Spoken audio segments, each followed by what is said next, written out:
नमस्कार, commodity roundup में आपका स्वागत है। मैं हूं मनीषा गुप्ता और बात आज करेंगे मौसम की। पहले तो हीट वेव्स, उसके बाद बारिश और ओले और सामने एल निन्यो खड़ा है।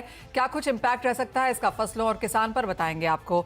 साथ ही बात करेंगे कच्चे तेल की, जहां पर 3 दिन की 11% की गिरावट के बाद अब हल्की सी बढ़त देखने को मिली है और हमने करीबन $2 की बढ़त अपने लो से यहां पर कच्चे तेल में आते हुए देखी है।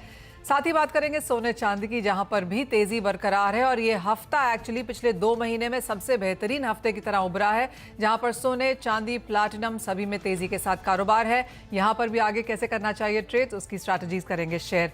हमारे साथ जुड़ रहे हैं कोवर्जी ग्रुप के रवि देओरा, एमिरेट्स एनबीडी के Dharmesh Bhatia, independent agri policy analyst Indrashekhar Singh हमारे साथ हैं। साथ ही all India dal mill association के प्रेसिडेंट सुरेश अग्रवाल से भी करेंगे बात। और मौसम से ही शुरुआत कर लेते हैं, क्योंकि ये बहुत ही बड़ा चिंता का विषय बनता हुआ नजर आया है। हीट वेव हमने फरवरी मार्च के महीने में आते हुए देखी है, जिसकी वजह से कम ईल्ड है, जल्दी हार्वेस्ट यहां पर होती हुई नजर आई और पेस्ट एंड डिजीज का खतरा भी हमने काफी सारी क्रॉप्स में आता हुआ देखा। और पिछले 2 दिनों में जिस तरह की बारिश, ओले ना सिर्फ महाराष्ट्र में बल्कि राजस्थान, एमपी में भी रिपोर्ट किए गए हैं, उसका भी असर यहां पर खड़ी फसल और जो कट चुकी है फसल उसके ऊपर भी पड़ता हुआ नजर आया है। इंद्र, नमस्कार, आपसे शुरुआत करना चाहेंगे और किस तरह की स्थिति फिलहाल अब यहां पर बनती हुई नजर आ रही है, क्या कंसर्न्स हैं और किन फसलों पर नजर रहनी चाहिए? शुक्रिया मनीषा जी, इस बहुत ही मुख्य मुद्दे को उठाने के लिए। देखिए, सबसे पहले हम शुरू करते हैं महाराष्ट्र से, जहां पे जो प्याज की फसल थी, हीट वेव के कारण उसके हम देख रहे हैं कि उसमें काफी सारा नुकसान हुआ है। जब आप थोड़ा सा और सेंट्रल इंडिया की तरफ आइए, तो जो तूर की फसल जिन लोगों ने लगा रखी थी उत्तर प्रदेश में, या आपके बुंदेलखंड इलाके में, जो आपकी जो धनिया की फसल थी, उसको भी बहुत ज्यादा इम्पैक्ट हुआ है। और पिछले हफ्ते तो राजस्थान में, जैसा आपने सही कहा, अजमेर में, धौलपुर में, नागौर में ओले पड़े हैं। और पाली पाली का जो क्षेत्र है, उसमें तो लगभग 30% ड्रॉप आया है मस्टर्ड की फसलों में। अब अगर हम बात करें थोड़ा सा और ऊपर चढ़ के, चाहे वो जम्मू एंड कश्मीर हो, वहां पे जहां पे मस्टर्ड जो है या फिर सरसों की जो फसल थी, उसके फूल लगभग 21-22 मार्च को आते थे। इस साल वो फसल एक या 2 मार्च को ही वो फूल आ गए। और साथ ही साथ जितने फ्रूटिंग ट्रीज हैं वहां पे, उन सब में जल्दी शूटिंग हो रही है, मतलब कि जल्दी नई पत्तियां बहुत जल्दी आ रही हैं, जो पानी है वो जल्दी मेल्ट कर रहा है। और पूरा पूरा हम देख सकते हैं कि कई कई क्षेत्रों में मौसम की कड़ी मार पड़ रही है किसानों को। अभी तक गेहूं की फसल आई नहीं है और अभी चिंताएं जो है वो बढ़ रही हैं, क्योंकि पंजाब में भी हीट वेव आ चुका है। अब साइंटिस्ट इसको कह रहे हैं कि ये एक अल नीनो इफेक्ट है और भारत में इस साल 60% चांसेस हैं ड्राउट होने के, और 10% चांस, और जो मानसून होगा वो 10% नीचे होगा एवरेज से। तो देखिए, मेरा जो पूरा का पूरा एनालिसिस है वो ये कहता है, लास्ट ईयर भी मैं देख रहा था इसको, मैं पूरा देश घूम चुका हूं, और इंडिया में इस समय जो मुख्य बात ये है कि भारत में एग्रीकल्चर के जो सीजन्स हैं, जो ऋतु है, वो बदल रही है। और इस समय भारत के किसान वो जो ट्रांजिशन पीरियड है उसकी मार खा रहे हैं। और आप चाहे, और इसका जो रिफ्लेक्शन है सीधा सीधा जो है दामों पे पड़ रहा है। जहां जहां फसलें खराब हुई राजस्थान में मस्टर्ड की, वहां वहां हम देखते हैं कि दाम चढ़े हैं। जहां जहां इसके मौसम की मार के कारण दाना छोटा था और उसमें तेल कम आया है, वहां भी हमें दिख रहा है कि एमएसपी से कितनी नीचे में किसानों को वो दाम मिल रहा है। एब्सोल्युटली इंदर, जैसे आपने कहा कि सीजनैलिटी पैटर्न्स यहाँ पर चेंज होते हुए नजर आ रहे हैं और जैसे आपने कहा सरसों में अगली हार्वेस्ट, तो गेहूं की आवक की अभी भी इंतजार और कई जगह पे पेस्ट की चिंताएं। यहाँ से किन फसलों को लेकर आप ज्यादा चिंता करेंगे, क्योंकि सरसों काफी हद तक आ चुकी है और ये तो चिंता है ही, जो फसल कट चुकी है, जो मंडियों में पड़ी है, वेयर हाउस में पड़ी है, उसमें भी ओले की वजह से यहाँ पर नुकसान है। और आपने कहा काफी स्टेट्स की बात की, मैं आपको बता दूं कि बॉम्बे में भी हमने अच्छी खासी बारिश देखी है और कई जगह पे ओले यहाँ पर पड़ते हुए नजर आए हैं। तो किन फसलों को लेकर आप चिंताजनक होंगे, अवेलेबिलिटी, इन्फ्लेशन, भावों को लेकर? देखिए मनीषा जी, आपने बिल्कुल सही कहा। इस समय दिल्ली के ऊपर भी घने बादल मंडरा रहे हैं, यहाँ पे जो है ओवरकास्ट है। तो मेरी जो सबसे ज्यादा चिंता है वो इस समय व्हीट क्रॉप के लिए या गेहूं की फसल के लिए है। अगर पिछले साल जैसे हम 20% का लॉस देखेंगे इस साल भी, तो गेहूं के दाम बढ़ेंगे। और भारत, जिसके पास इस समय गेहूं का जो स्ट्रेटेजिक रिजर्व है वो बहुत कम है, तो हम लोग देख सकते हैं कि अगर ये फसल थोड़ी सी भी और खराब हुई, तो भारत की जो खाद्यान्न सुरक्षा है उसको बहुत ज्यादा इंपैक्ट पड़ेगा। और साथ साथ जो लोग इस पे ट्रेडिंग करते हैं, कमोडिटी का काम करते हैं, जो छोटे प्लेयर्स हैं इसमें, वो पूरा का पूरा सप्लाई चेन, मुझे लगता है उनको एक बहुत ज्यादा बड़ी समस्या पड़ सकती है। और गेहूं गेहूं मेरे लिए सबसे ज्यादा चिंताजनक क्रॉप है। पंजाब और हरियाणा की जो फसलें हैं वो और भी ज्यादा, मुझे लगता है कि इस समय बहुत ज्यादा वल्नरेबल हैं वो फसलें। और आप बाकी चीजों की बात करिए, जैसे लहसुन, तोरी, गाजर, जो बाकी और चीजें आ रही है नॉर्थ इंडिया में, कम से कम इन सारी वेजिटेबल्स पे प्राइस क्रैश हुआ है। तो एक तरफ हम कहते हैं कि भारत में जो है भुखमरी है, हम लोग कहते हैं कि भारत में अच्छा अनाज नहीं मिल पा रहा, लोगों को अच्छा पोषण नहीं मिल पा रहा, और दूसरी ओर जब किसान फसल ला रहा है तो वो फसलों को उसको खेतों में ही जलाना पड़ रहा है। और ये सिर्फ नासिक का किस्सा नहीं है, मैं बात कर रहा हूं आपको बुलंदशहर की, मैं उत्तर प्रदेश की, राजस्थान की, जहां पे किसान आज की तारीख में फसल निकालने तक का उसके पास पैसा नहीं है। मैं कॉलीफ्लावर फ्लावर की आपकी बात कर रहा हूं, जिसको निकालने में 80 से 85 रुपीज लग रहे हैं, और उसका जो मंडी में दाम है वो 90 से 100 रुपए के बीच का है। तो एक प्रकार से जितने भी इस समय रबी की फसलों का हार्वेस्ट आ रहा है, जितने समर वेजिटेबल्स की बात आ रही है, हम देखेंगे कि पोषण बहुत बुरा एक चोट लग सकती है भारत के पोषण को। और गेहूं सबसे ज्यादा चिंताजनक, इन सब में से सबसे ज्यादा हमें जो ध्यान है वो गेहूं की तरफ रखना चाहिए, वो भी पंजाब और हरियाणा में। तो चिंताएं तो हैं तमाम फसलों को लेकर, लेकिन सुरेश अग्रवाल भी हमारे साथ मौजूद हैं। सुरेश जी, आपने सुना इंद्र को कि क्या स्थिति बनी हुई है, और अगर आप आगे की स्थिति की भी बात करें तो आईएमडी ने खुद कहा है कि 20 मार्च तक ऐसे ही हालात रहेंगे। दूसरी तरफ किसानों को उन्होंने तमाम फसलों को लेकर कहा है कि कटाई शुरू कर दे, फिर चाहे वो व्हीट हो या फिर दालें ही क्यों ना हो। अभी अगर दालों की फसलों की बात करें तो क्या स्थिति बनी हुई है, कितनी कटाई हुई है, क्या है ऑन ग्राउंड फिलहाल की सिचुएशन? नमस्कार जी। अभी पूरे देश का अगर हम अध्ययन करें तो ये जगह जगह जो अल नीनो की वजह से बारिश हो रही है, चाहे देहरादून से लेके महाराष्ट्र, मध्य प्रदेश, गुजरात और राजस्थान, इससे नुकसान है। मगर आगे चल के जो मौसम का दबाव बना हुआ है कि आगे चल के मौसम और भी नुकसान करेगा, तो वर्तमान समय जो है किसान की फसल आने का है, चाहे मध्य प्रदेश हो, चाहे राजस्थान हो, चाहे उत्तर प्रदेश हो। हमारी गेहूं की फसल खड़ी है, तुअर की फसल खड़ी है, चने की फसल खड़ी है। अगले महीने चना आने वाला है। अभी हमने देखा विदिशा में ओले गिरे, कई इलाकों में बारिश हुई है, कुरवई में, सागर में, जगह जगह बड़े पैमाने पे बारिश हुई है। तो इन बारिशों से कुछ ना कुछ नुकसान होगा, क्योंकि किसान का पूरा खेत में कटने का, फसल काटने का इस समय का वर्क है। तो ये जो वर्क के समय अगर बारिश आता है तो किसान खेत में जा नहीं पाता, उसके साधन नहीं जा पाते, वाहन नहीं जा पाते, और फसल को वहाँ कुछ ना कुछ नुकसान होगा। मगर आगे जो बारिश आएगी उससे अधिक नुकसान होने की संभावना है। सब किसान चिंतित भी हैं, अबेर भी रहे। प्याज में तो हम देख रहे हैं 15-20 हजार लोग महाराष्ट्र सरकार के लिए पैदल मार्च कर रहे हैं, और मध्य प्रदेश में हमने देखा कि तुअर का उत्पादन कम है, महाराष्ट्र में तुअर दाल का उत्पादन कम है, गुजरात में कम है। तो दालों का उत्पादन भी घट रहा है, किसान को समर्थन मूल्य भी नहीं मिल रहा है, और देश में जो एक तुअर और उड़द की खाद्यान्न की व्यवस्था होना चाहिए, उसमें कहीं ना कहीं हम हिंदुस्तान के बाहर के देशों पर आधारित होते चले जा रहे हैं, और ये आगे चल के फसल से और नुकसान होगा, तो हमें और कठिनाइयों का सामना करना पड़ेगा। तो बारिश एक मौसम ऐसा कारण है जिसका किसी के हाथ में कोई बस नहीं है। हाँ, ये जरूर है कि सरकार को ये प्रयत्न करना चाहिए कि जिस प्रकार गेहूं का उत्पादन बढ़ा है पिछले 10 सालों में, मूंग का उत्पादन बढ़ा है पिछले 4 सालों में, ऐसे ही तुअर और उड़द का उत्पादन बढ़ाने के प्रयास करना चाहिए, ताकि आगे चल के किसानों को नुकसान ना हो। और किसानों को फसलों का अभी जो उड़द में दाम मिल रहा है वो भी कम है, वो दाम अधिक मिलना चाहिए। मैंने अभी 27 जनवरी की मीटिंग में सरकार को निवेदन भी किया था कि तुअर और उड़द के लिए विशेष योजना बनाई जाए, नहीं तो हम देश के बाहर के देशों पर आधारित होते जाएंगे, और इस बीच में उत्पादन कम होने के बाद बारिश और नुकसान कर रही, तो ये आगे चल के नुकसान बढ़ने के संदेश हैं। क्योंकि कोई भी खबर ऐसी फिलहाल नजर नहीं आती है जिससे कि ये नुकसान कम होता हुआ नजर आए। एक और चीज इंद्र यहाँ पर है कि जो वेदर साइंस है इतनी एक्यूरेट नहीं है, शॉर्ट टर्म प्रिडिक्शंस ही हम यहाँ पर कर सकते हैं, तो प्रिपेयर्डनेस के नाम पर भी यहाँ पर बहुत कुछ शायद नहीं हो सकता। आप क्या सुझाव देंगे अगर दे सकें सरकार को इस स्थिति से एज ऑफ नाउ निपटने के लिए?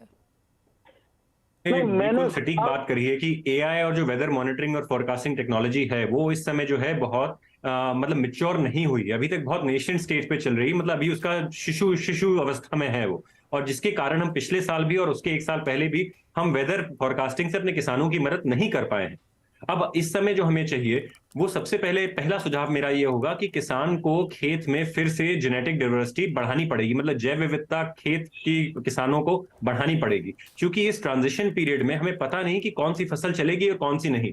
इसीलिए इंटरक्रॉपिंग हमें जो है एक जो मोनोकल्चर जिसे कहते हैं या एक फसल की खेती, उससे आगे बढ़ना पड़ेगा। और मैं आपको इसमें उदाहरण लूंगा तेलंगाना की औरतों को जो अपने खेतों में 25 अनाज उगाती हैं एक बार में और वैरायटीज उगाती हैं एक सीजन में। क्यों? क्योंकि अगर मान लीजिए 6 वैरायटी फेल भी हो गई तो कम से कम 19 वैरायटी से उनको उनका घर चलेगा और बाजार से उनको पास पैसा आएगा। तो भारतीय किसानों को इस समय जो है, क्योंकि इस समय ऋतु बदल रही है, इस समय जो क्लाइमेट चेंज हो रहा है, इस समय मौसम बदल रहे हैं, हीट वेव कभी आ जाता है, कभी ड्राउट आ जाता है, तो जेनेटिक डाइवर्सिटी या जैव विविधता को हमें बढ़ाना पड़ेगा।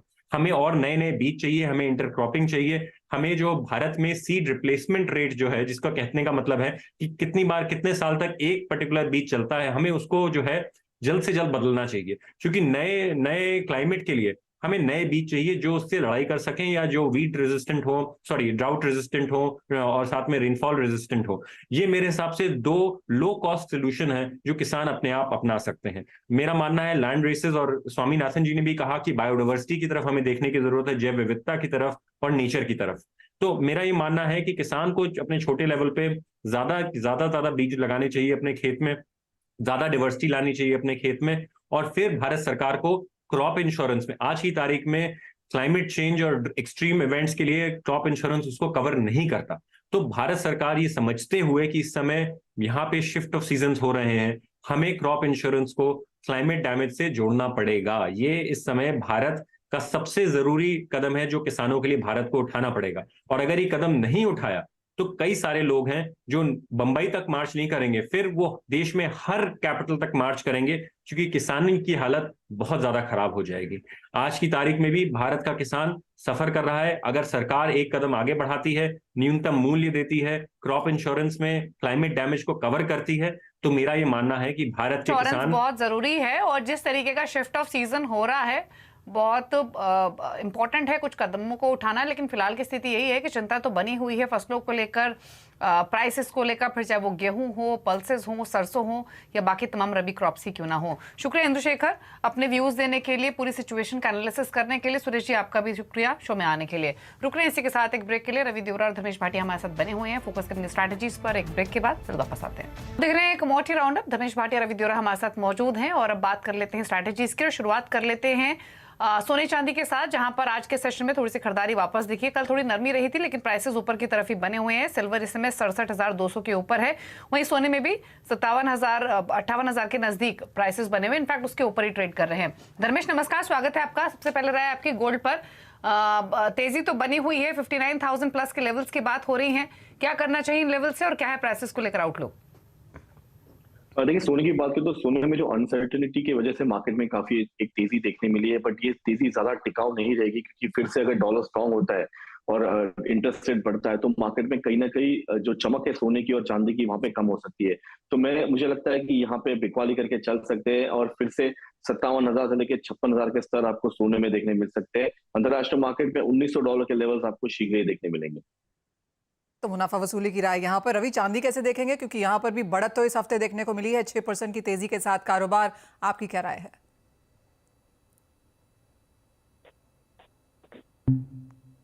रवि, चांदी कैसे देखेंगे आप? ओके, रवि के साथ संपर्क टूटा है, लेकिन यही सवाल आपसे भी धर्मेश। देखिए, चांदी की बात करें तो चांदी की जो चाल है वो $20 से $22 के दायरे में ट्रेड हो रही है, ना ही कोई मोमेंटम है।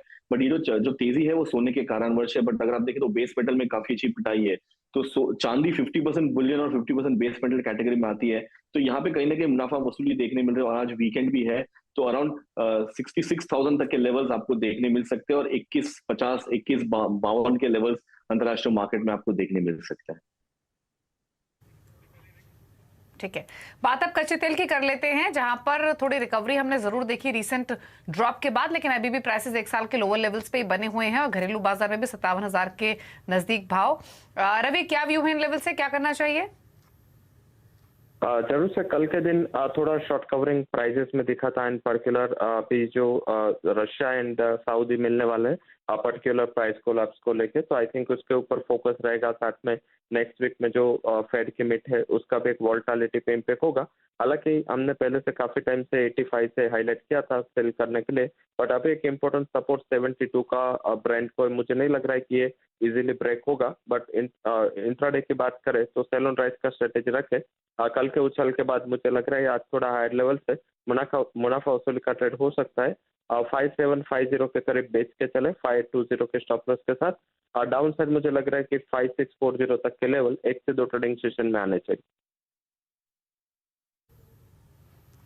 ठीक है, तो ये रही क्रूड पर। अब बात कर लेते हैं बेस मेटल्स की भी और धर्मेश का व्यू ले लेते हैं, क्योंकि आज के सेशन में थोड़ी रिकवरी बनी है लेकिन प्रेशर यहाँ पर सस्टेन होते हुए हमने देखा है। धर्मेश, क्या व्यू है ओवरऑल बेस मेटल्स पर? प्रेशर क्या आप भी देखते हैं और एक्सटेंड होता हुआ, और कोई ट्रेडिंग स्ट्रैटेजीज है क्या? देखिए, बेस मेटल काउंटर की बात करें तो स्पेशली जो कॉपर है बेस मेटल का किंग है, उसमें काफी अच्छी पिटाई देखने मिली और प्राइस ऑलमोस्ट 800 से 750 की तरफ आ चुका है। बट यहाँ पे काफी स्टेबिलिटी है और मैं एक्सपेक्ट करता हूँ कि ओवरऑल मार्केट में एज सच कोई मंदी आ नहीं रही मार्केट में। और अगर जो जियोपॉलिटिकल टेंशन के कारण और जो बैंक्स के डिफॉल्ट होने के कारण में मार्केट में एक अच्छी खासी फॉल देखने मिली थी, वो कहीं ना कहीं रुक गई है। तो यहाँ से एक बाउंस बैक एंटिसिपेटेड है। 750 के स्तर पे बाय कर सकते हैं कॉपर को। 740 में भी 45 का स्टॉप लॉस मेंटेन कर सकते हैं। अपसाइड फिर से 760 से लेके 770 के लेवल के लिए आप कॉपर में फिर से निवेश करके चल सकते हैं, क्योंकि यहाँ पे काफी स्थिरता है और डॉलर इंडेक्स में थोड़ी सी मंदी लग रही है मुझे। तो ये एक अच्छी खासी तेजी का माहौल बना सकता है स्पेशली कॉपर की तरफ। पर मैं यहाँ पर रवि आपसे एक एग्री क्यू भी लेना चाहेंगे, क्योंकि काफ़ी हद तक तो हमने मौसम की और फसलों की यहाँ पर बात की ही है, लेकिन ट्रेड स्ट्रैटेजी में इसे कैसे कन्वर्ट किया जाए? डेफिनेटली मौसम को लेकर काफी अनिश्चितता इन पर्टिकुलर। जब तक IMD स्काईमेट का अप्रैल का रिपोर्ट आ नहीं जाता तब तक मुझे लग रहा है कि अनसर्टनिटी प्रिवेल करेगी। पर्टिकुलर एसेंशियल कमोडिटीज के प्राइसेस में उछाल रहेगा, लाइक वीट है, सरसों है, साथ में चना है, गेहूं, इसमें सब में मुझे लग रहा है कि जीरा में भी एटलीस्ट प्राइसेस है। जब तक वेदर में ये कंडीशन रहेगी तब तक फॉर्म रहेंगे। बट अगर स्ट्रेटेजी स्पेसिफिक बात करें तो कल के करेक्शन के बाद मुझे लग रहा है गुआर से एट्रैक्टिव लेवल पे 5400 का सपोर्ट उसको काफी अच्छा है। तो मुझे लग रहा है कि ये लेवल पे बाय करें। अप्रैल कॉन्ट्रैक्ट 5400 का स्टॉप लॉस लगाए as a part of short covering. मुझे लग रहा है 1 से 2 ट्रेडिंग सेशन में गुआर सीड में आपको 5600 तक के लेवल दिखने चाहिए। तो पहला मेरा कन्विक्शन कॉल ये रहेगा। Second conviction call would be turmeric. Turmeric में भी मुझे लग रहा है कि अच्छा बॉटम है। शॉर्ट टर्म के लिए 6700 के करीब बाय करें with stop loss of 6600। Upper side 6900 तक के लेवल में टर्मरिक में एक्सपेक्ट कर रहा हूँ। तो 2 कमोडिटी गुआर सीड एंड टर्मरिक दोनों में बाइंग की रिकमेंडेशन रहेगी। तो गुआर सीड और टर्मरिक दोनों में खरीदारी की कॉल है। टर्मरिक फ्लैट हालांकि ट्रेड कर रहा है आज के सेशन में। स्पाइसेस में जीरे में जोरदार एक्शन है, तेजी का। शुक्रिया रवि और धर्मेश, आप दोनों का ही आने के लिए शो में और अपनी स्ट्रैटेजीज शेयर करने के लिए। इसी के साथ एक ब्रेक। मुझे और मनीषा जी को दीजिए इजाजत। ब्रेक के उस पार आप देख सकते हैं फ्यूचर एक्सप्रेस। नमस्कार।